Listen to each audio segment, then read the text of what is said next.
Good morning, everybody. Welcome back to the channel. Right, word of warning before I start. I cricked my neck sometime this week. I think it was about Wednesday or Thursday time.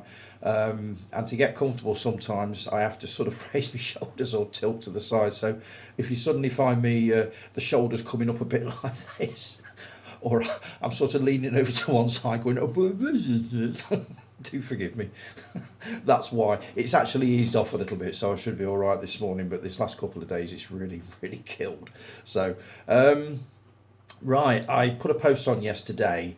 Basically it's been a bit of a sort of a lazy week. I've not really been in the mood for anything this week at all. Normally I would do sort of 15-20 minutes every day, just making a few notes of the video, just basically preparation for the weekend. I think Callie and Guy, you plan for a lot longer than that with your videos, but yours are very different to mine. Mine are just kind of thrown together. But I've not done that this week, and I started not to panic, but I thought around about Friday time, what the hell am I going to talk about apart from the odd little comment? So I put a post on yesterday, basically saying, you know, I need as many comments as I can get for tomorrow because I've got nothing at all for Sunday as yet. And Guy, you said be careful what you wish for, you might end up getting more comments than you could handle. Blah, ha ha. Don't worry, I'm less hungover this week. Last week I was ruined. Get away. That's not like you. And you have not disappointed me, not one bit. I've got some absolute epic comments to read out this week. Jason, my God, the book that springs to mind is War and Peace. It's brilliant, guys, and that's what makes this channel so brilliant. You all sort of pull together and you've dragged me out of a bit of a hole. As I say, up until this morning I had nothing, so I have basically thrown this together within the last couple of hours, so strap yourselves in because I don't know how it's going to come out. Normally I have a chance during the week to read the comments over and over, so I've sort of got it roughly in my head as to what I'm going to say and the replies I'm going to make to the comments that you've made. But this week I have literally typed it all up on here. I've read it through once, so let's see how we go. Did you know, by the way, I sometimes edit your comments? Not edit as in chop bits out, because that would be rather rude considering you've taken the time to put them together. But I'm a bit like an English teacher marking homework. And I know this is a bit strange. I think it's the OCD thing in me coming out. But I'll read comments sometimes and I'll think, oh, not a comma there, we'll have a full stop there. So obviously that next bit's got to start with a capital letter. And if anybody puts film titles in without capitals at the beginning of every word, I have to change that as well. I don't know why, it just makes me feel a little bit better about what I'm reading. So not only have I got to copy and paste these comments in, I also feel the need to adjust the punctuation and take words out and put words in, and this, that and the other. I think it just makes it easier for me to read, but I do feel, like I say, a bit like an English teacher marking homework, so I just thought I'd share that with you. Let's see, I'll start with Lee. Tea, Toast and Tony, the 3 T's of a Saturday morning. Thanks, Lee. Lee says to me every week without fail, he will say to me at some point during the day, 4 a.m. tomorrow? Yeah, 4 a.m. tomorrow. Yeah, be there or be square. I think he actually sets his alarm to get up to watch it, which on a Saturday morning. I admire that, Lee. I admire your dedication to the channel and I thank you for it. We salute you. Thanks for that, mate. Scott, I think this was a comment from the week before. There were a couple that I need to just mop up from the week before that came in basically just after I'd recorded. Obviously I record this early on a Sunday morning, and if somebody comments sort of late Sunday morning, it kind of gets omitted or it just doesn't happen. So I think this is one from the week before. This is Scott. Excellent video, Tony. Loved it, mate. 1971 was a great year for films. It was. The original, it was. The original Willy Wonka is one of my favourite childhood films. Loved it, absolutely adored it. Nobody will top Gene Wilder. I'm sure Johnny Depp did a good job, and Timothy Chalamet, I'm sure, did a magnificent job, but Gene Wilder will always be Willy Wonka to me. Absolutely love it. Straw Dogs and The French Connection are fantastic as well. Both brilliant films. I love 10 Rillington Place. That's a really creepy film. Richard Attenborough, I'd never seen him play anything like that before. I was used to seeing him in sort of wartime dramas, playing sort of upper class generals and stuff like that, and to see him play Christie, the murderer at Rillington Place, was just a revelation. I'd never seen him do anything like that before, and he really pulled it off. And obviously, he got John Hurt in there as well, and a couple of other people. Classic film. I thought I'd got a copy of that on Blu-ray, but I can't find it anywhere. It's one that I think I need to invest in. I need to check out some of those. I definitely want to get round to watching The Devils, Walkabout and Play Misty for Me. The Devils is a hard watch. I've been listening to a podcast, a 3-hour podcast this week, talking about Ken Russell's The Devils. I remember the first time I watched it, I felt pretty traumatised after I came out of that one. The scene where he's having his legs hammered while they are basically in vices is just awful. The rest of it is pretty bad as well. I'm not surprised it had the trouble that it had with the BBFC. The letters going back and forth between Ken Russell and the censors. Wow. But yeah, it's a cracking movie. It's just a difficult watch, and I think you'll come out of it a different person than when you went in. Walkabout is brilliant. Play Misty for Me. Fatal Attraction for the 70s, just superb. Heard great things about all of those. Get Carter is awesome as well. Brilliant. Best British gangster film ever, bar none. Awesome stuff, Tony, mate. Cheers, Scott. Mark, took my daughter to the cinema last week to watch the new Ghostbusters, and she loved it. But she's not seen any of the original 2 movies or Afterlife. So we spent this morning watching Ghostbusters 1 and 2 together, and again, she loved them. So it's Afterlife tonight and Tony time tomorrow morning. Oh, nice one. You've probably already watched these by now, so I'd be curious to know what she made of those. Jason, you reply, she will enjoy the female version too. And Mark said, I said we can watch that too, but in her words, and I quote, I ain't watching that shit. That's before she's even, I mean, I've got it on Blu-ray and I will take a look at it, but I'm in no hurry to do so. But in amongst all the rubbish reviews that it got at the time, there were also quite a few in there that said, you know what, this isn't bad. And the people that are basically slagging it off are being really unfair to it. So it is one that I will watch, and I'm fairly sure that I will think it's all right. You know what I mean? So, yeah, I'd be curious to know what she made of the other ones, mate. David Mansell, one of our newest members. Morning, David. Thank you for the shout out. Have you ever seen a film called Fast Times at Ridgemont High?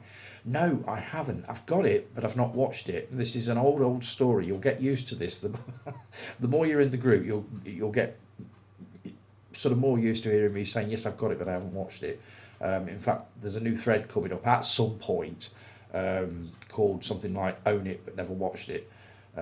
So that was Jason's idea, that one. But I've not seen Fast Times at Ridgemont High. Is this the one with, it stars the Ramones, I believe. They're in it. The rock and roll group in America, the punk group. And why have I got people like Sean Penn in my head? I do know of it, definitely, but to answer your question, no, I haven't seen it. But I will be taking a look at it now that you've mentioned it, so I can sort of add that to the ever-growing watch list. So thanks for that, David, appreciate that. Rick, thanks for the shout-out, Tony. I would recommend The House on Mansfield Street as a good place to start with Mansfield Dark. You can catch that one on Prime. Yeah, well, we're talking about this video label, Mansfield Dark Productions, that do a lot of horror found footage movies. Rick's in 2 of them, so that's got to be a recommendation on its own. So yeah, I will take in The House on Mansfield Park Street. Definitely, Rick. You'll have to keep us posted on how the premiere for The House on Mansfield Street 2 goes. I could never get into Dune, so I've never watched the newer ones. Have a great weekend, mate. I watched it. But I remember thinking the book is like this thick, it's massive, and then I saw the film is like 2 hours plus, And I thought, how on earth have they managed to condense all of that into a 2 hour movie? Um, and I watched it, and my first reaction was that absolutely made no sense at all, even though the visuals I thought were really good for the time. The sandworms were just awesome. Um, but as I said before, the only really memorable part of the original Dune is obviously Sting in his galactic underpants, which is just the funniest thing. So thanks for that, Rick. Steve Mack, our Criterion guy. I've got the box sets of The Wicker Man and Witchfinder General, and now, after your mention, Blood on Satan's Claw. Thanks, Tony. A 4K Trinity, as you say. I'll be very curious to see what you make of Blood on Satan's Claw. The transfer of it onto 4K. I mean, I think they are stunning, as I said on that little video that I did. I thought they all looked bloody brilliant. And that's why I did that video, basically to let everybody know how magnificent I thought they were. I do need to watch the movies in full. I've seen them all before, but not on 4K. So I'm definitely looking forward to giving those a go. The Lavender Hill Mob is out on Monday the 22nd. A nice box set and in 4K. Just one of my favourite comedies. Never seen it. I have never seen the Lavender Hill Mob. I know it's something to do with Eiffel Tower figures or something like that. Alec Guinness. But I've never actually seen it. Already got The Lady Killers and Kind Hearts and Coronets. Just Passport to Pimlico in 4K next, please, Studio Canal. Have I seen an Ealing comedy? I don't know. I'd have to sort of go through a list of them and see which ones I have actually seen. I don't know whether you class the St Trinian's films as it are the Ealing comedies. I need to get a list of them and see which ones I've actually seen. But I've got a funny feeling my knowledge of Ealing comedies is going to be very, very limited. So I do need to take some of those in. By the same token, I was listening to a podcast yesterday on Norman Wisdom's movie, Trouble in Store. And I would really, really like to watch some more of his. I've seen that one, and I've seen the early bird where he played the milkman. But I don't believe I've seen any of the others all the way through. I've probably seen bits of them. And if you asked me what they were about, I could give you a rough idea. On the Beat, that was when he wanted to be a policeman. But I don't think I've ever seen it all the way through. And I've got this sort of thing at the moment where I want to watch classic vintage comedy, which is why I'm watching the Chaplin movies. I've also got an interest sprung up just recently in Buster Keaton. So yeah, Ealing comedies, I would definitely like to take some more of them in. I know there are some classics out there, but I'll have a look at the list of them and I'll sort of let you know which ones I have actually seen. What I meant with my cake remark is with multi-region player, I can watch any disc I want to, no restrictions with region lock-in. Sometimes I get US releases on Blu-ray and 4K and can watch them before the UK cinema release of the film, which is handy. I used to love doing that. When I had a multi-region DVD player, just importing, sort of American movie before it was released in British cinemas. Oh, that was brilliant. I used to love doing that, and to do that again would be good. It'd just depend how much a 4K multi-region player is, and as I've just bought one, I'm a little bit loath to do it, but I must admit I'm getting more tempted by the week on that one. David Lynch had his own vision for Dune in 1984. He tried to put his unique stamp on it. It was panned and didn't fare well at the cinema. I remember the critics hated it. The effects were not good because the technology wasn't there at the time. This is what people forget. These movies are 40 years old. You're looking at a good 10 years before CGI came in. I think the earliest computer generated images I remember were probably Terminator 2. So you're talking 1992. And before that, like as you say, the technology just wasn't there to make the effects as good as they are now. And I think people forget that when they watch these older movies, especially stuff from the 70s, and they're slagging off the amateurish special effects. They're not amateurish at all. They were state of the art in their day. I've heard people say that the effects in Star Wars are actually rubbish when you watch it. They're not. Well, they weren't, certainly weren't at the time. Again, state of the art in 1977. I remember going to see that at Burton Odeon and coming out and thinking, wow, that was amazing. Never once did it cross my mind that, special effects were a bit ropey. No, absolutely not. So yeah, thanks for that, Steve. Caroline, it's so nice to see you commenting. I've missed you. Um, Street Hawk is another one to watch. We're talking about TV series, and I think we mentioned stuff like Knight Rider and Airwolf and all that. Street Hawk is another one to watch, starring Rex Smith. I think it ran for about 14 episodes. Didn't do particularly well then, by the sounds of it. Is this something to do with a motorbike? I've got a vision of a motorbike in my head. Um, Maybe that's another one I should add to my watch list. If there's only 14 episodes, it shouldn't take too much to get through that one. So thanks, Caroline. It's lovely to hear from you. It really is. Gareth, 1989 for me. This was favourite year of movies. 1989 for me. Batman, Last Crusade, Ghostbusters 2, Back to the Future 2, Lethal Weapon 2, and 100 others. It was a good year. I've actually seen all of those. Although I will admit the Back to the Future franchise and also the Lethal Weapon franchise, I haven't seen it. Well, I only watched them recently, probably within the last year or two. The others I had seen at the time. So yeah, cracking year, mate. Thanks for the comments, appreciate that. Dave Taylor, hi mate, just watched the vid, couple of bits. Tried to watch Higgis, the episode about the boys. Didn't really get past the intro. Oh dear. Wouldn't have known what they were on about. I'm guessing you haven't seen it then. Thought it was worth a shot to see Guy in action. Yeah, right. Yeah, it's a piece of work, I'll give you that. My missus downloaded Oppenheimer for me as it was cheaper than going to see it at the cinema. I don't think she was keen on watching it. As it's very long, I've got to be in the right mood. I have to admit what you said about it last week has killed it a bit for me. Oh, I'm sorry about that. What did I say? I think I described it basically as 3 hours of people talking in rooms, which it pretty much is. There's no other way of disguising that. Apart from the test sequence, which is probably about 15-20 minutes, that is basically what Oppenheimer is. It's really well done though, Dave. I mean, have a look at it by all means. I think you'll enjoy it. It's 3 hours, but it did fly by pretty fast. So I think you'd enjoy it, but just let me know on that. You went to a school reunion as well. The school reunion was very good, but needed to start about 5:30, as 4.5 to 5 hours just wasn't enough. It was definitely enough for me. I went to one in 1990, I've got the card up here, 2002, class of 78. My only thing was I just looked around the room and didn't recognise anybody, apart from a couple of people that I'd probably seen sort of within the last couple of years. Everybody had to wear name badges.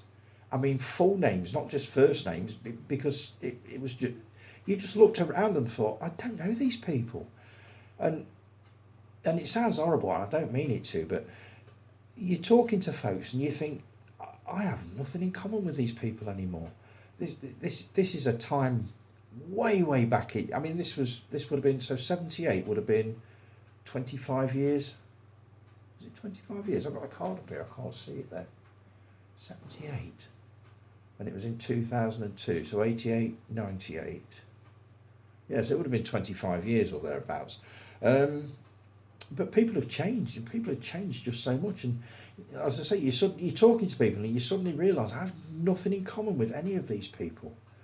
Sounds awful, but I've got a lot of them on Facebook, so it's kind of comforting to know that they're there because they are a part of your past. The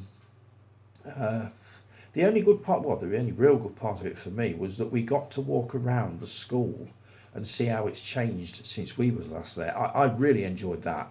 But the rest of it, take it or leave it. So, thanks for that, Dave. Chris, a good start to the day, waking to this. I nearly misread that one. A good start to the day, waking to this. Thanks for that, Chris. Big Brother, I recently watched the first season and forgot how great the show was originally. Like yourself, I only liked the first few seasons as they were original. They had a good mix of personalities. After that, it was just recycled garbage. I would not, under any circumstances, entertain watching an episode of Big Brother now. Definitely not. It's had its day. It had had its day years and years ago, decades ago, but they decided to bring it back, and don't know what for, because sooner or later, give it another 2-3 years, people will get bored of it again and remember just how crap it was, and they'll get rid of it. Etsy. I was talking about a site called Etsy where I was going to pick up the box set of Sons and Daughters on a memory stick for 90 quid, as opposed to the DVD box sets for 500. Etsy is where I picked up my collection of EastEnders, having watched over 1700 episodes so far. Bloody hell. The overall quality is good. There are, however, some dodgy, chewed VHS copies on there, but Daily Motion has a lot of them, so I just googled, for example, EastEnders March 21st 1991, and it will bring up a great version on that site. I'm very tempted to grab this memory stick while it's on there. I mean, it can't be any worse than that, surely. A film I hadn't watched for a while is Primal Fear, starring Richard Gere and Ed Norton. I purchased the 4K version on release and have to say it's a cracking watch, even when you know the huge twist. It's a cracking twist at the end of that movie. I'll never forget it, never in a million years. I would love to watch it again. The quality of the image brings the 90s VHS version up to date with today's quality, even with a few focus issues here and there. The sound quality is great in True HD Dolby 5.1, so this is one I'd recommend rewatching. Does it need to be in 4K? I'd say only if you don't have it in your collection, or you only have the VHS or DVD, but it's definitely the best it's ever looked. That's one I'd be tempted to grab a hold of, mainly because I remember it being such an amazing film. I've heard good things about X and Pearl, so I too shall be watching them shortly. Yeah, these are the two horror films directed by Ty West, starring Mia Goth. There is a sequel, a third instalment coming out this year called Maxine. I've heard nothing but good things about both of the previous instalments, and the trailer to Maxine looks amazing. So yeah, I'm looking forward to watching those. We'll have to compare notes on those when we've actually watched them. My latest 4Ks, along with Primal Fear and The Exorcist, along with Primal Fear are The Exorcist, brilliant, Weird Science, cracking movie, True Lies, and Apollo 13, to name a few. I'm going to get myself into trouble here. I've never seen Apollo 13. I don't know why. I love space travel movies. I'm fascinated by the whole space race thing, but I've never seen Apollo 13. I need to get my arse into gear with that one. I shall, of course, let you know how they are when I get around to watching them. Thanks for the morning video. It's helped with getting over the man flu. Have a good weekend, and I'll be uploading a video this weekend after a few weekends off. Now I'm back to feeling slightly more human. It's good to have you back, mate. I knew you were feeling rough because you'd not posted for a few weeks, and that's normally the reason, apart from you going off on your hollybobs. So glad to see you back, mate, and glad you're feeling a bit better. You also posted, my collection of 4K movies is about to become even less politically correct, but a lot more accurate, because June 25th sees the release of South Park Bigger, Longer, Uncut on 4K in a 25th anniversary edition. I've only seen this once. I do enjoy South Park when I watch it, but I haven't seen much past probably the first 2 seasons, and I do need to catch up with it. Whenever I've seen more recent episodes, which happens occasionally, I sort of bump into them while I'm channel hopping, my jaw still drops to the floor with some of the things they come out with. My first reaction is, how the hell did they ever get away with that?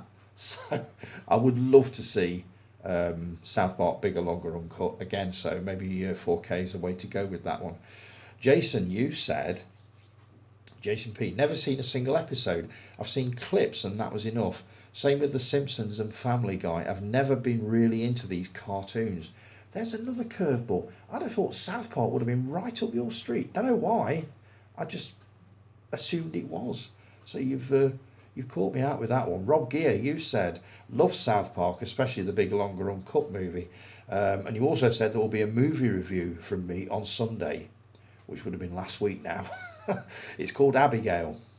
It's about would-be criminals kidnapping a young girl who turns out to be a vampire. I saw the trailer to this a few weeks ago. This is the little girl that's a ballerina and a vampire. It looks bloody amazing. So I'm looking forward to hearing your thoughts on that one, mate. And also, Chris, I'm looking forward to hearing your thoughts on that Resident Evil 4K that you were showing off the other night. I think you were about to watch it, so Looking forward to a video review of that one sometime. And you also kindly commented on my video e-views instead of reviews. Oh God, I should have took more time typing up these things, I'll tell you.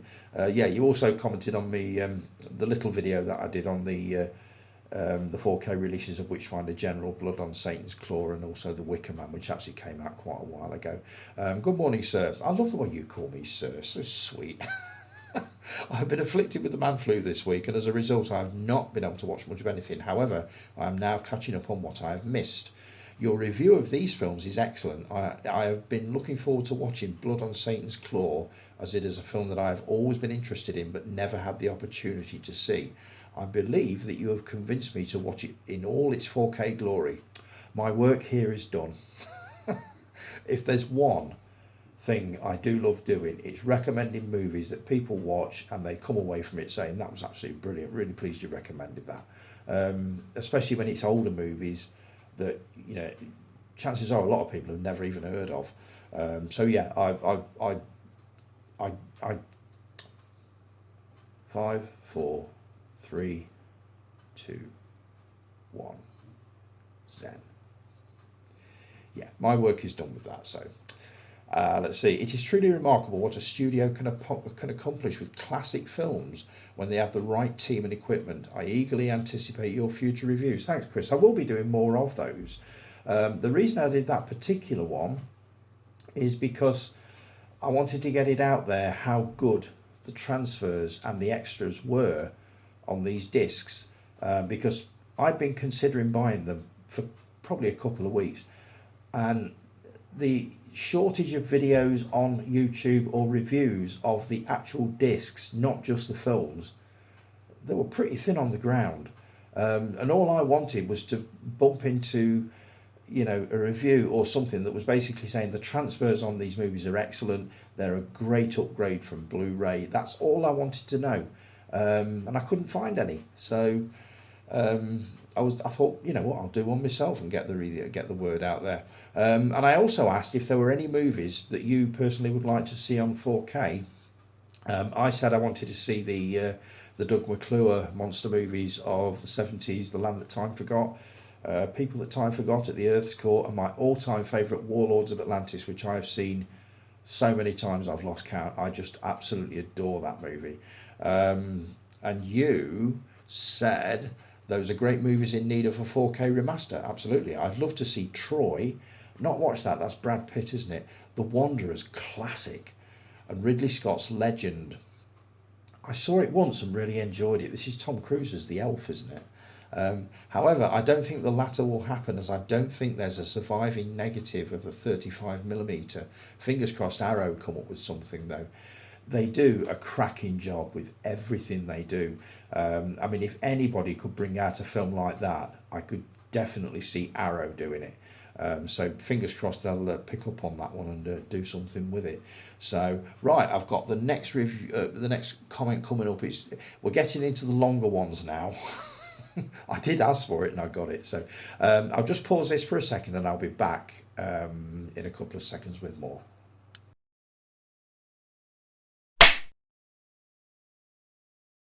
And we're back. Right, where were we? Guy. Right then, here we go. Leaving mistakes in, finally. Do you know what? I got to the point where I couldn't see the point in going back to the start and beginning again and again and again. There were some weekends it would just go perfectly. It just worked. And there were other weekends when it just wasn't happening and I had to take sort of 20 minutes away from it. You know, one false start after another. And I finally listened to Dave Oliver, I believe, that first told me that if he makes a mistake, he just owns it and just carries on. And I thought, you know, that's the way it should be done. And Guy, you've been telling me this for ages, just leave them in. So now it just seems easier just to carry on, do the old 5, 4, 3, 2, 1 bit if I start to stammer. I hate doing that, absolutely hate the stammer. I don't know what brings it on. I can only assume it's some kind of a residue of the stroke I had some years ago. which is why my memory is so rubbish nowadays. It was rubbish before that, but it's even more rubbish now. But I've only started to stammer a little bit since then, and it's usually when I get wound up with something, or I start ranting about something, or if somebody gets on my nerves, I start to stutter. So I hate that. But again, there's no point in editing it out, because I never know when it's going to happen. Like, just you never know when it's going to strike. It just happens. So yeah, I will be leaving mistakes in now, and any that I do make, I'll cobble in here as outtakes or whatever. But I'm determined to do it all in one go now if I can. Dune, the original, never appealed to me. Neither do the new ones. I don't know. I mean, I would love to see the David Lynch version again, just to see what I make of it sort of 40 years on, because I haven't seen it since it first came out. I think it was Thorn EMI Video that bought that one out in 84, 85. So I would love to see it, which will almost certainly lead me on to the new ones just to see how they compare. I find that quite strange, actually, Guy, because you love your sci-fi, don't you? So yeah, I'm quite confused by that one. Reality TV, here we go, all shite. Vacuous twats just wanting to be famous. I include the likes of BGT, Dancing on Ice, and anything that you have to text in to vote people off. Absolute dog wank. Don't hold back, Guy.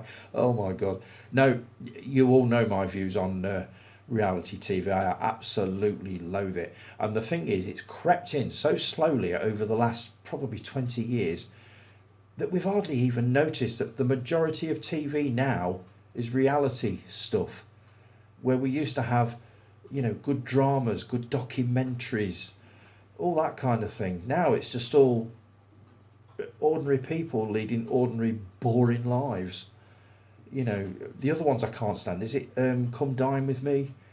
Four in a Bed, is it the one? I've seen bits of these because Rob watches them, and I fucked if I know why, but he does, he enjoys them. Four in a Bed is just people stopping in each other's guest houses, picking faults with them, and then they all pick a winner. And it's like, why on earth would you invite these people into your home? Which they all run boarding houses like B&Bs and stuff like that. Why would you invite these people into your home just so that they can slag it off? Oh, no. So, no, reality TV, definitely not. I'd rather watch a ropey old soap or a really crap film, anything like that, than reality TV. There are one or two exceptions. I can't bring them to mind offhand. There's one on Paramount Plus. I think it's called The Stallone Family. Now, I wouldn't mind watching that because obviously Sylvester Stallone is in there, a genuine star, not these. Don't even get me started. £500 for Sons and Daughters. Fuck off, piss takers. There are a lot of discs, Guy. These sets, I think probably the first season is something like 71 discs or something like that. So I can kind of see why they're so expensive. It just seemed a bit too pricey to me for something that you're probably going to watch the once. That's if you live long enough to see them all. I mean, there's something like 700 and something episodes, probably more than that. So they're going to take some getting through. You're not going to binge watch those. So Narrow Margin sounds good. Thanks for the recommend. Really good movie. If you like Hitchcock films, like Vertigo, Marnie, that kind of thing, it's got the same kind of vibe to it. Just really, really good thriller. Gene Hackman, always watchable. Anne Archer looks gorgeous in it. It's just superb, brilliant. So yeah, highly recommend that one. Just pick a year at random, he says. I don't think I did, Guy. I said to pick a year at random. Just puck off. Just pick a year at random, he says. Bloody hell, man, I can't do that. I shall research and get back to you. You do that. I'd be curious to know. There's a lot of people sort of dropping these in. One a week usually comes through, stating their favourite year. So yeah, I'd be curious to know which one it was, Guy. Just do a little bit of digging and come up with one of them 5 or 6 movies that illustrate the point. I'd be very curious. Great vid as always, matey boy. Matey boy. Thanks for that, Guy. Much appreciated. Jason P. I'll watch tonight. I'll get my notebook and pen ready to give you something to talk about. Something to talk about. We'll come back to that in a bit, shall we? Callie, lovely to hear from you, sweetheart. We haven't had you on for a bit. I think you dropped a comment probably last week, but this is a good one. I'm really, here we go again. Stammer.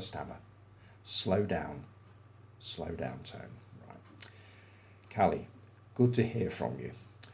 You've got quite a bit to say here, so we'll start with Tony time on a Saturday morning, right after X-Men 97 with a brew. Perfection. Thank you, much appreciated. Reality TV, nope, just nope. Well, we're all on the same page with this. I think we're all heartily bloody sick of it. I'm probably going to get hate for this, but Lord of the Rings is overrated. Whoa. Long-winded and just boring. Whoa. Even the action scenes made me yawn. Whoa! Oh dear. There'll be some comments to that one, I'll bet you. I mean, I haven't seen them, so I don't know. I know they're sort of very well thought of, basically by people who love their fantasy movies. I haven't seen them yet, as it's now pretty well known. I've got a Blu-ray box set of the extended versions, which are all 4 hours, and I do have to get into them. It's just finding the time to actually do it at 4 hours a piece. That's going to take some doing, but I will get through them. Yeah, I don't even know what to say to that. I'm sure somebody will. 500 quid for a DVD set. Is it printed on gold? If not, fuck that price. I don't think I'll be buying them. I don't think so. Every now and then I go onto Amazon and I end up spending a lot more than I wanted to or thought I was going to spend. So I wouldn't rule it out. The newer Apes trilogy is Rise. That's the one that I couldn't remember. Rise of the Planet of the Apes, Dawn of the Planet of the Apes, and War of the Planet of the Apes, which is shortly to be succeeded by Kingdom of the Planet of the Apes, which I think is sometime this month or next month. So really looking forward to seeing what the reviews say of that one. So thanks for that, Callie. I couldn't remember Rise for some reason. Terrifier, not watched either of them. Not because I don't like the look of them, more so the fact that I don't jump in on the hype train for modern horror films. They've all been disappointing tripe for the last few years, in my opinion. I have to agree. There are very few that I could name off the top of my head that have been worth watching. Horror isn't what it used to be. Horror to me was a good slasher movie from the early 80s or a good haunted house movie from the 70s. Stuff like that. All these ones with confusing endings, and then you see interviews with the directors saying we want people to put their own interpretation on how it finishes. No, I don't want to put my own interpretation on it. I want you to tell me how it finishes, please. Don't leave these things open-ended with bloody great question marks all over them, because all I do is I think I've wasted 90 minutes, 2 hours of my time. So absolutely with you on that one, Callie. I don't mind the odd horror film nowadays, but I go into them very, very guarded nowadays, thinking, I'm not going to come out of this completely confused or disappointed or pissed off. So I don't watch as many horror films as I used to do. There is one that I would probably recommend, and I'm going into this blind. I've not seen it, but I've seen the trailer and it does look awesome. It's called Late Night with the Devil. And it is a modern day Ghost Watch set in the US. I believe it's an Australian film set in the US, all set around a TV studio. It definitely smacks of Ghostwatch, absolutely, and this is what it's been compared with on both sides of the Atlantic. So it sounds amazing. So I will be taking that one in at some point, but under the right circumstances, late at night with the lights off and probably on my own, just to get the full effect of it. But if I come out of that one disappointed, thinking, oh God, I don't think I will, because most of the reviews have been very favourable so far. So I definitely recommend Late Night with the Devil, but only because I haven't seen it and the trailer was good. So looking forward to seeing some of your collectibles. I'm adding bits to the shelf so they can be seen while I'm recording too. I'm not sure you'd call them collectibles, Callie. I've got a few. I'm not even sure you class them as figures. They're more like models. But when I've got these books off the shelf, which I've been threatening to do for weeks now, I'll put them all on there. They're mostly like little pot figures of Charlie Chaplin and Buster Keaton, that kind of thing. E.T. I'm looking at them now up here. the robot from Lost in Space, that kind of thing. And I haven't got very many, nothing like on the scale that you've got. But as soon as I've got them up there, I will show them off. Let's see, figures, hun, figures. I think I was calling them toys last week, wasn't I? The Book of the Dead, check Freak Treat in town. I may go and have a look next time. Question is, do I take my debit card down with me, or do I just go for a look? Because I'm fairly sure that if I see that on the shelf and it's sort of a reasonable price, and if it's just after payday, I will be coming home with that. So it's a beautiful piece, I've got to admit. Life After the Navigator had me in tears. I wouldn't say it had me in tears, it was a tragic story. It's one of those things that you watch and you think, I would never have guessed in a million years it'd be capable of being like that. But all you know is the persona on screen. Do you know what I mean? The character, you don't know what the kids are like himself. So Tony has never seen Supernatural. I'm shocked. We're about the only one that is.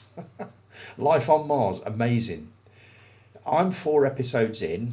Rob has finally agreed to watch it, but it's just when we start it. I think we want to get Line of Duty finished first. We've got 2 seasons of that to watch, and we're currently watching on Disney Plus Feud, Capote versus the Swans. I can't wait to get that finished. I'm not enjoying that one at all, but Rob likes it, so I've got to suffer the last 2 episodes hopefully later today, and that'll be out of the way.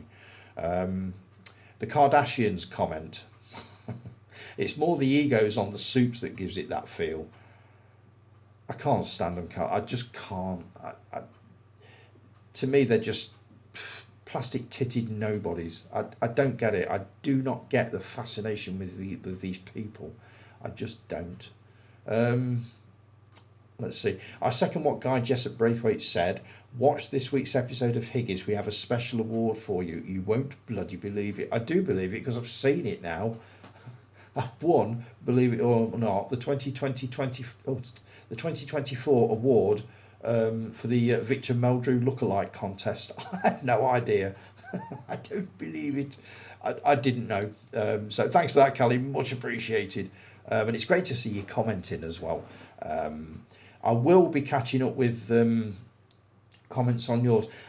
I tend to listen to them at work, your podcast, and I make notes and then I type them up, and I completely forget to actually type on the page and obviously give it the thumbs up and all this sort of thing. But I will be doing that from now on. So yeah, it'd be great to see you commenting again, Callie. Much appreciated that. Jason P. War and Peace. Here we go. Chapter 1. Brilliant video, mate. One Take Tony is back. I mean, this one hasn't gone perfectly, not by a long shot. My head is all over the place because I've done all of this morning. I have literally chucked it together within 2 hours. So this has not gone anywhere near how I wanted it to be. But do you know what? I don't think you lot care. I really don't think you care that much. So I'm just going to keep it going. I've made one mistake and I stopped it, but it was right at the beginning of this particular section. It was only 15 seconds, so I might just include that in the video. I don't know. But on the whole, I do want to keep it sort of, in one take if I can, because it's just too much of a pain in the arse to keep going back and starting it again. The first 2 or 3 series of Big Brother were okay, as it was normal people. Never watched it since. I do love I'm a Celeb, though. The only series of I'm a Celeb that I watched was the one some years ago when John Lydon was on it with Katie Price. Now, I can't stand Katie Price for obvious reasons. To me, she's just a media whore. But John Lydon, I could listen to him all day. So I did watch that one up until I believe he walked out, and that's when I lost interest in it, because I thought, I'm not watching it for, I think he was known as Jordan back then. But my thing is, I can't stand Ant and Dec. I don't find them remotely amusing, and they're just on everything. If it's not I'm a Celeb, it's bloody Takeaway or whatever. Do ITV not have any other presenters apart from Ant and Dec? Because I just can't stand them. They were actually compared once, I believe, to Morecambe and Wise. Never in a million fucking years will they ever, well, to me, be anything close to Morecambe and Wise. Not even remotely in the same ballpark. So no, I just can't stand them. So I'm a Celeb is a definite no. Saturday night takeaway, I absolutely don't see the point of it. Sons and Daughters, I just knew you'd left school by the 80s, and £500 for a box set, you couldn't pay me £500 to watch that shite. I grew up with it, so I'm kind of attached to it a little bit. I wouldn't mind watching it from the beginning, but I wouldn't want to watch it every day again. But saying that, you'd pretty much have to, because it would take you 6 or 7 years to watch it at that rate. So maybe it will have to be an every night thing. After you've seen Life on Mars, your next binge watch is Ashes to Ashes, most definitely. Because that one updates it to the 80s, doesn't it? Am I right in saying John Sim is not in that one? I mean, without spoiling it, do I assume that after season 2 of Lost Life on Mars, that John Sim actually finds his way back to wherever he came from, the 90s? I do need to start that, definitely, or well, restart it with Rob. Narrow Margin is repeated on Legend Channel again next week for those that want to watch it. Guy, that's for you, that one. I've already seen it a long time ago, but I'm very tempted to set the recorder to watch that, because I haven't seen it for loads of years. I still only have Jaws. Bear with me. I still only have the Jaws movie on DVD. I'm waiting for the 50th anniversary release next year. There has to be one. I never thought of that. I was saying last week that I need to get a copy of Jaws on 4K. But now you've said that, yes, I think you're right. I think we do need to hang on for the 50th anniversary, because that hopefully is going to be something special. I hope they do something special with it. I really do. I'll also buy the 50th anniversary one of Jaws 2. So that will be about 1978. So that'll be in 2028, I'm guessing. Oh, I've already got it on 4K, so I'm not so much fussed about that one. Jaws 3 and 4 will stay as DVDs. Being the completist that I am, I will be investing almost certainly in those 4K editions coming out later this year that Paramount announced a few weeks back, just to basically get the set. Reviews. Damaged. I turned it off after half an hour because it was shite. This is the Samuel L. Jackson movie. I know nothing about it. I'm not a massive Samuel L. Jackson fan. I thought he was okay in Pulp Fiction and a couple of other bits and pieces, but I'm not what you would call a dedicated fan. So I certainly won't be bothering with that one. Wicked Love Letters, we both loved. I think you mean Wicked Little Letters. The wife guessed who it was within 5 minutes. My gosh, she's cleverer than me. I didn't guess until it was literally shown. And I thought, no way, really? And then all of a sudden, you get it in your head and you think, I can see why she does it. I get it. Yeah, definitely. So, after the final 3 Spider... I'm really glad you enjoyed that one, by the way. We laughed all the way through it. Absolutely loved it. After the final 3 Spider-Man movies, you move on to Venom. And Spider-Man No Way Home will blow your mind. Really? I can't wait for that one then. What about the animated ones, Into the Spider-Verse and all that sort of thing? Are they not part of it? I'm tempted to grab those on 4K, but if they're not anything to do with this particular sort of incarnation of Spider-Man, then I probably won't bother. So let me know on that one. The Never Seen image I got off a movie page last year. I just added my own words. I'll inbox you a few I've downloaded. Not now though, as it's 12:25 in the morning. Bloody hell. Yeah, I was saying that I loved the graphics that Jason has got for his Never Seen thread. And I wouldn't mind something like that for my Own It But Never Seen It thread, which is going to start at some point soon. I know you love Never Seen, but I've seen loads of movies since the 80s, so it's hard to find ones that I've not seen or ones that I've never dreamed of watching. I've watched a few gems in the last month and I will be purchasing them. I had a DVD delivered yesterday, a film I watched. I've never seen it. I remember the VHS box well, didn't even bother picking it up because the cover didn't interest me. Watched it, loved it, bought it. There's a thread in there somewhere, you see. See, I told you something would come up. Remember Peter Kay on Teletext Holidays? I don't actually. I'm not a massive Peter Kay fan either. Booked it, packed it, fucked off. The movie I bought is a proper 80s movie. I'll choose it as Saturday's movie. I am a tease. You certainly are. I can't wait to see what. I always look forward to seeing what movie you come up with for sort of the following week. I really enjoyed this week's, by the way. I'm coming on to that one in a minute. I'm actually just loving watching movies to use on the thread. I'm actually bloody loving it. It's like finding a forgotten gem. Already done that thread, which you have. Whilst looking for movies that I may be interested in, I came across one that I've seen many times on the video shelf and never picked it up. I read what it was about and really wanted to watch it. It wasn't on my dodgy stick, but it's on Prime for $3.49, but the DVD was on eBay, posted for $2.75. So I've now got the DVD.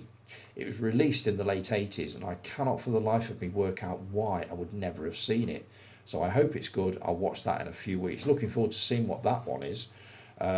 Never Seen will keep going for as long as I find movies. I will definitely reach my challenge target of 50 by December, and then I can just do them at random if I watch one out of the blue. I did think of doing one from 2000 to 2020, but it doesn't have the same appeal to it as the current one has. They're too recent, I think, from them for that span of years. I am a lot more fascinated by it, Jace, because you're doing movies from the 70s and 80s, and a lot of them I've not seen either. But you are coming across movies that I have seen. So yeah, I think from the sort of the 60s, 70s, 80s, and maybe even before, definitely much better, mate. Definitely. So look out for some classics coming to your Saturday in the next few weeks. If you notice, I never let you know if I've enjoyed them or not until the end of my little review. I let you read what I have to say and see if you can guess my verdict. If it's on the thread, you know I've watched the whole movie, so at least you know I got to the end. You wanted something to talk about? Well, here you go. War and Peace, Chapter 2. Brilliant, Jace. I really appreciate that. That was a cracking set of comments. Right, never seen it this week was, here we go, Grizzly. Now, this is what you bring to it. An 18-foot tall grizzly bear terrorizes a state park, leaving it up to a park ranger to save the day. Well, I've never seen such shite. The effects were really, really bad. I know it's 1976, but less is more. The scene that got me was when the bear attacked the girl and she held his giant paw across her chest. She actually looked like she was holding one of those big furry novelty barefoot slippers from Shoe Zone. Did she really? Oh God, I was so glad when it finished. I watched it all so I could review it on here. Thank Fook it was only on for 90 minutes. Normality will resume on Never Seen next week. Jason Kerr, our Ginger Ninja. Hey, we've not heard from Jason Kerr this week. I've just realised he's not commented. Jason, what's going on? Jason Kerr said, great movie. Well, great as in cheesy 70s greatness. Quite agree. My view. We watched this last night. I said to Rob, I need to watch this because I've not seen it for many, many years. There's one of the members of the group who's really having a go at it. So I need to know whether he's right and whether I'm going to watch this and come away from it thinking that hasn't aged well. Okay, right. Honestly, it hasn't aged brilliantly. I will give you that. The acting is a little bit wooden from anybody but the main stars, Christopher George, Richard Jekyll. It is a little bit wooden. The effects are not brilliant. The location is gorgeous. Just the look of the national park is beautiful. I don't really know what else to say. I really enjoyed it, and so did he. He thought it was all right. I wouldn't say it's aged badly. Oh God, what would I say? I thought this was okay. I thought it held up. It's definitely got a sort of an old world sort of 70s charm about it. Yes, it is absolutely a Jaws rip-off. You've got the Matt Hooper character, sort of the woodsman who virtually lives out there observing animals. basically the same as Matt Hooper, played by Richard Dreyfuss in Jaws. You've got the owner of the park, who's very similar to the mayor in Jaws. He won't shut the park, as in the mayor won't close the beaches. It is so unbelievably similar to Jaws, so I can get why this was thought of as very much a Jaws rip-off at the time. But I thought it was good. I really, really enjoyed it. First time I've seen it in a long, long time. It's a beautiful print, this. It's come from 88 Films. There's a cracking interview with somebody who knew Christopher George quite well, the main star of the movie, which is a cracking interview, about 25 minutes long, so I'll watch that straight after. I watched the trailer. It falls into the same category as sort of Day of the Animals, The Car, Frogs, all that sort of thing, Kingdom of the Spiders. As animal attack movies were just rife in the 70s. We had loads of them. And this, I thought, was one of the best ones. Jace, you didn't like it. You absolutely did not like it one little bit. But I loved it, and Rob enjoyed it as well. So, just thought I'd share that with you. You've ordered your Christmas jumper already. Oh, blimey, man. You've started early with that one. New Christmas jumper ordered. Why now, you ask? Well, it's £30 cheaper than it was in October. I need to have a look, because I didn't bother with this last year, and I should have done. If they're going for stupid prices, I might grab one. Presumably this is on Amazon, so I'll take a look at that. So, right, I'll be back in a few seconds with a little bit of a chat about the latest episode of Higgis, a couple of bits of news, and some bits and pieces that I bought. Some bits and pieces, blimey. I spent £82 on Amazon in one sitting. I saw one thing which led on to another and another and another. £82 later. Thank you very much. So I'll be back in a few seconds.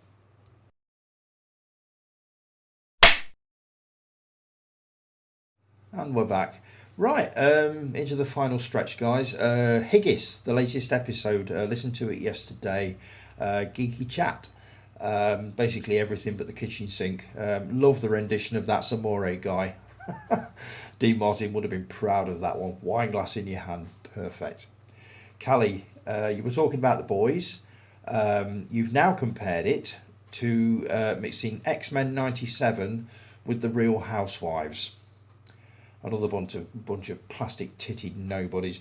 You're not doing a very good job of selling this to me. I will still be taking a look at it, but I think the furthest thing from my mind will be the Kardashians and the bloody Real Housewives, most definitely. We're talking about Predator figures as well. I had no idea there were so many. 100, upwards of 100 different versions. Wow. Shows how much I know about figures. You were also talking about Fallout on Amazon Prime. A couple of people at work have been talking to me about this one. I have to say, if they hadn't have said anything to me, I would not have realised that it was based on a computer game, which kind of threw me, because I thought that, I think I saw the trailer to it a couple of weeks ago and thought it looks all right, and then somebody told me it was based on a computer game, and I thought, oh god. So, but apparently, well, you said you don't have to have played the game to enjoy it, so I will still give it a go at some point. I just need to tie up all the series loose ends that I've got going at the moment, and then obviously I can move on to some other stuff, and Fallout will be one of them, because I have to say it does look impressive. Guy, you were talking about your review of Roadhouse. Your review was one word, and it was meh. And that was it. So I enjoyed it. Like I said, I thought it was okay, but as Callie said, I think if you go into it comparing it constantly with the original, the Patrick Swayze movie, you're going to come out of it massively disappointed. What you need to do is what I did. Basically put the original completely out of your mind. Take it as a standalone movie, which is basically why I enjoyed it so much. I thought it was really, really good. Thoroughly enjoyed it. Guy, even you admitted that the fight scenes were really, really well staged. I even thought Jake Gyllenhaal was okay, and I'm not normally a massive fan of his at all. But I thought it was all right. But you do need to go into it with the frame of mind that you're not watching a reboot or a remake. You're watching a standalone movie, and put Patrick Swayze and Sam Elliott and all that lot completely out of your mind, and you might stand a chance of enjoying it. So I get that. It was good to hear the MCU getting a bit of a kick in as well, by the way. um, as I say, I need to get back on the MCU trail with Thor and all the others. But to be honest, if I'm being honest, I'm in no hurry to do that. I will be doing this at some point, but I've got so much other stuff to catch up on. I'm not going to sort of watch stuff that I'm really not that bothered about.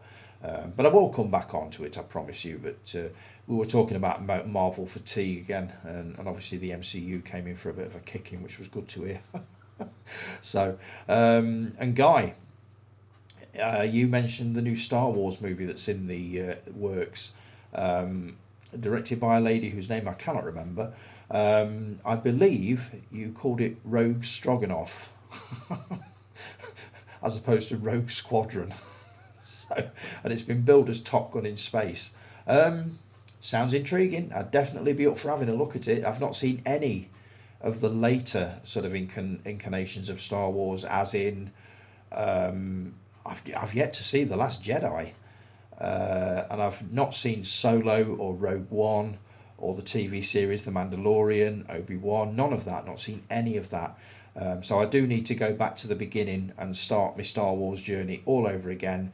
And as much as Disney Plus would like me to go back to the beginning and do it in chronological order, I'm not really sure that would sit right with me. I prefer to watch them in release order, which is probably what I'm going to do. So I will be starting with Star Wars A New Hope very shortly. Could even dedicate Tuesday nights to that, seeing as I'm on my own. So yeah, I think I will start on that, but it'll be the way that I want to do it, not the way Disney Plus suggest that I do it. And as for that rant, Guy, oh my God, Quantum Leap, the reboot, I can definitely see why you went off on one.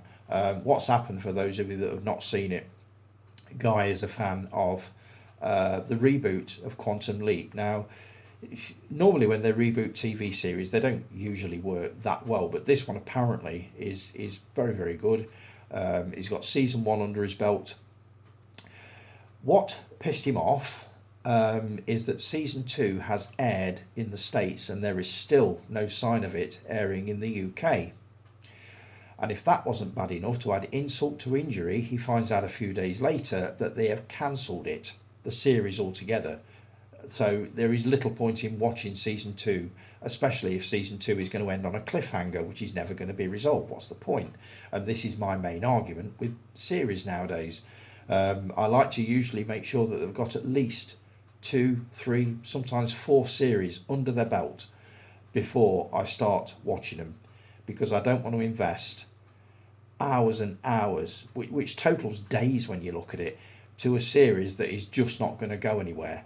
And I also want to know that it's going to be brought to a satisfactory conclusion and not be left on a cliffhanger. So I definitely get why he was angry. Let's see, what did you call the execs at Paramount? Pencil-necked twat badgers. I would deep fry their cocks. Obviously very passionate about it. No, I do get it, Guy, honestly. It is bloody frustrating when they do something like that, especially when it's a series that you've grown to love. So I get it, absolutely I do. Let's have some more rants, because I did enjoy that one. I did skip past the X-Men 97 section, by the way, because you warned of spoiler alerts, and I've not seen the original series yet, and I'm planning on getting into that, so I did avoid that. I tell you what, Callie, were you bawling at one point? It must have been quite sad, whatever's happened with it. You certainly sounded like you've been crying at one point. And thanks again for Manar Manar, by the way, for sticking that one back in my head. Much appreciated. And Callie, you were talking a bit later on about not pushing your channel too much via promotion. I quite agree with that. I don't promote this channel in any way whatsoever.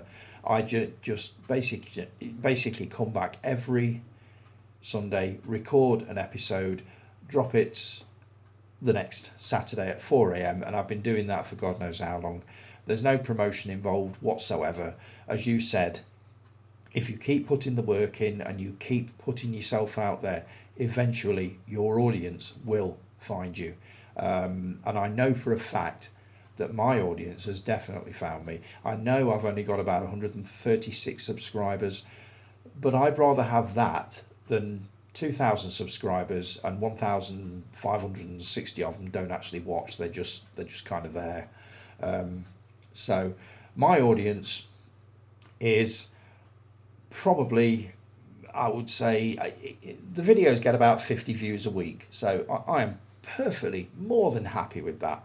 And I know that there are, most of you out there will sit and watch this pretty much every Saturday. You'll leave your comments, which gives me something to talk about on the video I record for the following day. So I get what you're saying, Callie, about your audience will eventually find you, but you do have to basically keep at it for years and years. I've been doing this for probably 2.5 years now. Callie and Guy, you've been doing it for 4 seasons, which equates to about 4 years, something like that. And you have definitely come on in leaps and bounds since you first started. It's a completely different animal to what I remember watching when you first started. It's just really, really entertaining, and the chemistry between you two is just brilliant. So you keep doing what you're doing. Your audience has definitely found you, and I'm fairly sure that mine has found me. So yeah, good advice. Enjoyable episode. Looking forward to seeing what's coming on the next one. I did put a couple of bits of news on. I'll just go through these very, very quickly. Blade Runner Live. This was a post that I put on probably a couple of days ago. Experience Ridley Scott's cult classic Blade Runner on a vast HD screen while the Vangelis synthesizer-led score is performed live by the Avex Ensemble. I posted, imagine what this will be like with a live soundtrack. I mean, I got quite excited about that. I love Blade Runner, absolutely adore it. I haven't seen it for many years, but I do like it. Guy, you put, it would still be shit, just at a louder volume. It's fucking shite. God knows why everyone bums it. I wouldn't go that far. I do enjoy it. And you kind of caught me by surprise with that, because you love your sci-fi fantasy type stuff. From the trailers I've seen of 12 Monkeys, I believe that's the film you recommended me, it's got a similar sort of Blade Runner kind of vibe, that kind of a future. So I was really surprised when I found out that you didn't like Blade Runner. Caught me off guard, that one. Another curveball. There was also a post about the release of Screamboat in 2025. Screamboat is a horror take on Steamboat Willie, which was Mickey Mouse's very first black and white outing for Walt Disney. It's another in this twisted childhood universe, along with sort of Peter Pan's Neverland Nightmare, that kind of thing. Nick Cross, you haven't commented for a while, mate. It's nice to hear from you. Is it bad that I'd watch it just to see how crap it is? No, absolutely not, Nick, because that is exactly how I'll be watching it. I think if you go into these things with low expectations, you'll either come out of it very disappointed or really, really happy. I mean, I know that a lot of these movies, especially this Pooniverse thing, a lot of them are working with very, very limited budgets. But they do a decent job. I mean, look at the Blair Witch Project. That was made for next to nothing, matchsticks, and yet it's rating billions. So it can be done with a microscopic budget. It just depends how you do it. But yeah, I won't be going into any of these twisted childhood universe movies with very high expectations. I think it would be dangerous to do that. So, and I had a question put to me this week, and I'll throw this out to you guys as well. What is your proudest possession, DVD, Blu-ray, or box set wise? That is a question. I will be showing 2, maybe 3 off next week. At least 2 of them you will have already seen. But I'd be very curious to see what your answer is to that. Is there a DVD, Blu-ray or box set that you would not part with for any amount of money? An item that you're particularly proud of, that you're very, very attached to. It doesn't have to be, valuable in any way, just something that you love and you would never part with. So yeah, put your answers to that in the comments for next week, and I will show you the 2 or 3 of mine, 2 of which I'm fairly sure that you'll have seen before. So, and the last little bit of news, let's see, Alien Romulus, which releases in cinemas on the 16th of August 2024. That's this year, isn't it? So I read this, and this will be of special interest to Callie and Guy. The reason will become apparent as I read this. The creatures in Alien Romulus have been brought to life with puppets, animatronics and other practical ways, according to reports of its preview footage. The first trailer for Fede Alvarez's upcoming Alien Romulus shows how heavily it draws on the imagery of 1979's Alien, from the design of its ship interiors to its lighting and sound effects. Another aspect it'll share with Ridley Scott's classic, seemingly, is a heavy use of practical effects to bring its title monster in its various forms to life. Alvarez has talked in the past about giving Alien Romulus a handcrafted feel, but it's pleasing to hear that this wasn't all just crowd-pleasing sales patter. That's going to make it more interesting, is it not? CGI is brilliant, don't get me wrong, love it, but I think it's overused. I really, really do. And you can't beat practical effects, i.e. American Werewolf in London, The Thing, The Kindred, a lot of the Charles Band movies. You can't beat practical effects. That's how we did it years ago, and we were perfectly happy with them. I think the earliest example of computer generated I can remember was probably Terminator 2. But as I said earlier, in the 70s, 80s and probably early 90s, practical effects was all we had. We loved them, absolutely loved them. So that's really, really good news.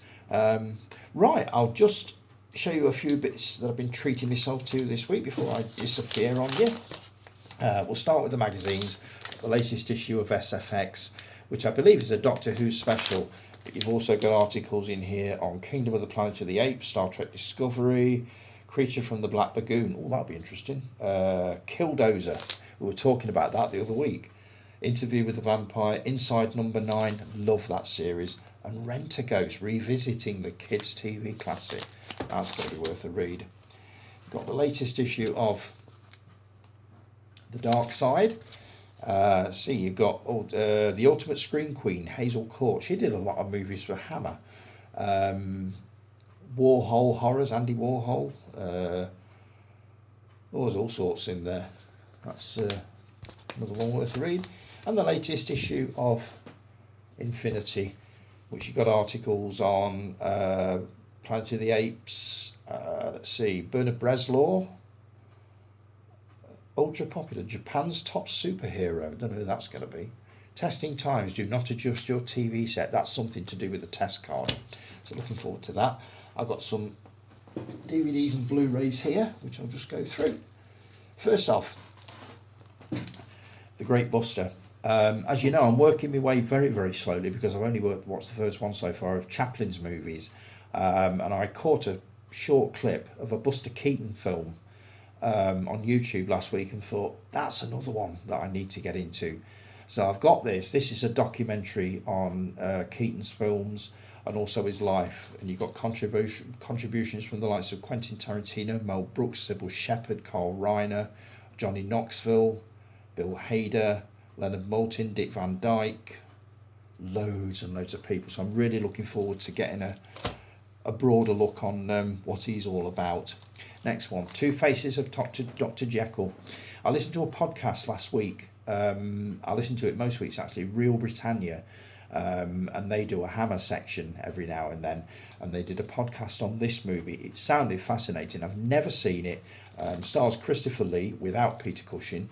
And it's a different take on the Dr. Jekyll movies, so really looking forward to that. Apparently this had some censorship problems in 1960 when it came out, and there's a little documentary on there detailing what actually went down with that, so looking forward to that one.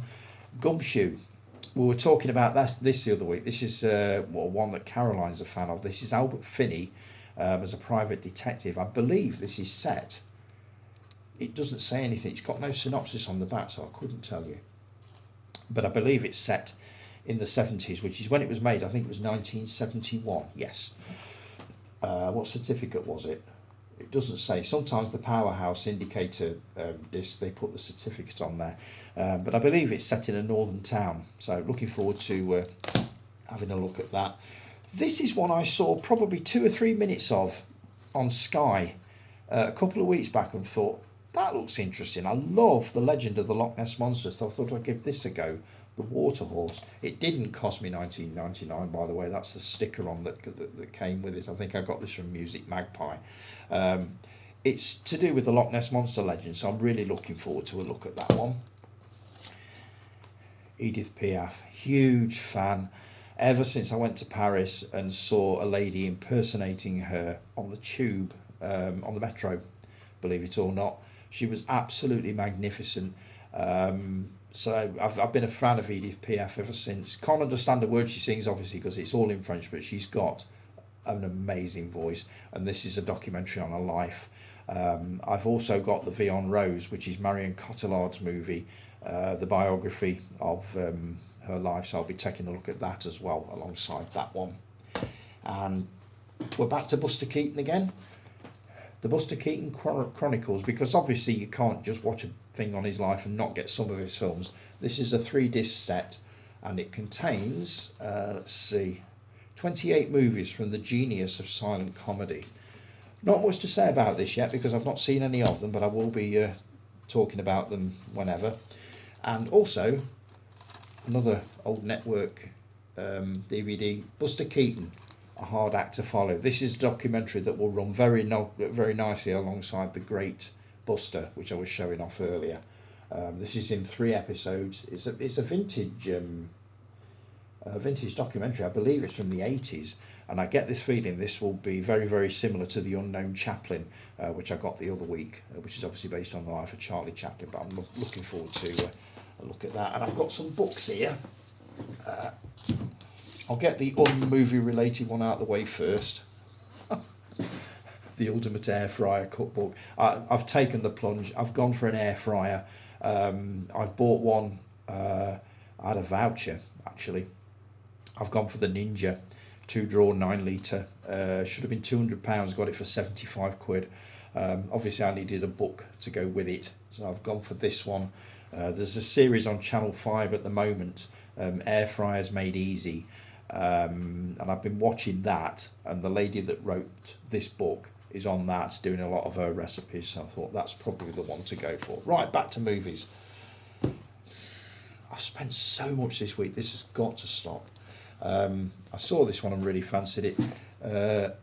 Total Film, is it? Total Film presents 500 must-see movies, and you have got all sorts in here. It's not just the blockbusters.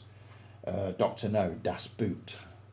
I don't think it's in any particular order. The Insider, Children of Men, Traffic, Performance. I was listening to a podcast on performance yesterday. This is a Mick Jagger movie from 1970, directed by Nicholas Roeg. Sounds fascinating. I need to get hold of a copy of that at some point. Let's see, One Flew Over the Cuckoo's Nest, The Third Man, Kill List. Kill List was horrible, vile film.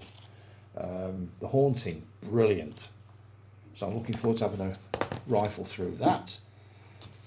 This is one that I've got on audiobook, but I really wanted a physical copy of it. I was a teenage monster hunter. This is written by a guy who has met pretty much everybody. Sam Irvin. He's met everybody in Hollywood near enough, hanging out with them. This book is just gorgeous. I hate flicking through like this. I'll have to do a proper video of this, but it's beautifully illustrated. It costs 40 quid, but do you know what? It's worth every penny. Can't wait to have a read of that. And finally, my love of animal attack movies resulted in this, When Animals Attack. This is the 70 best horror movies with killer animals, and you have got all sorts in here. I can't wait to get into this one. Deadly Eyes, which I believe is rats. Eight-Legged Freaks, that's spiders. Jaws, Jersey Shore Shark Attack, oh God, Kingdom of the Spiders, Long Weekend, that's an Australian movie and a good one as well. Monkey Shines, Night of the Lepus, Killer Rabbits, believe it or not, of unknown origin, that's rats. Pig Hunt, don't know that one, but there are, as soon as I saw this book I had to have it. Quite a thick book. So right, plonk all this over here, and then I can say my goodbyes. Thanks ever so much for joining me, folks. I'm going to disappear on you. Hour and 23 minutes, that's not too bad. for saying that I wasn't even sure what I was going to be talking about this weekend. It will be better planned next week, and it will come out a damn sight better than it has done this week, I feel sure of it. So thanks ever so much for joining me, folks. If you've enjoyed the video, give it a thumbs up, like and subscribe and all that sort of thing. I'll be back again same time next week. Thanks ever so much for joining me. Have a brilliant week, folks, and I really hope you've enjoyed this. Take care. Ta-da.